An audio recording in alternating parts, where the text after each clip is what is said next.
Kalaboso ang tatlong individual sa isinagawang drug buy-bust operation ng mga otoridad sa Iloilo City. Ang kabuuan ng balita mula kay Patrolwoman Justin May Halyores.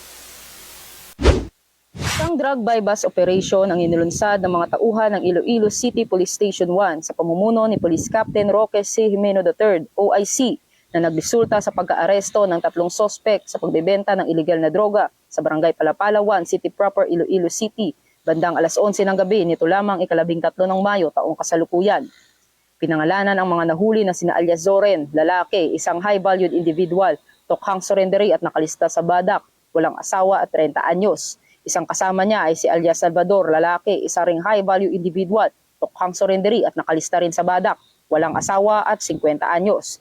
Isa sa mga sospek ay isang street-level individual na kinilala bilang si alias Pe, byuda, nakalista sa Badak, tokhang surrendery, 60 taong gulang at parehong mga residente ng Barangay Rizal, Palapala 1, City Proper, Iloilo City.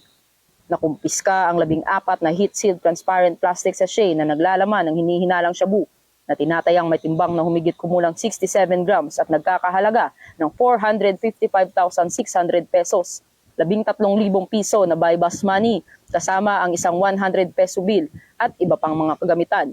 Pinangunahan ng mga operatiba ng ICPS-1 sa tulong ng CDEU, SWAT at PDEG ang buy-bust operation na nagresulta sa pag-aresto ng mga nabanggit na sospek.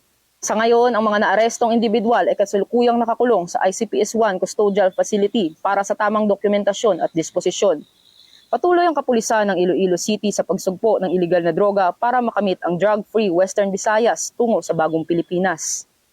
Mula rito, sa Police Regional Office 6, ako ang inyong PNN Correspondent, Patrolwoman Justin May Halyores, alagad ng batas, tagataguyod ng Balitang Pulis. Maraming salamat, Patrolwoman Halyores.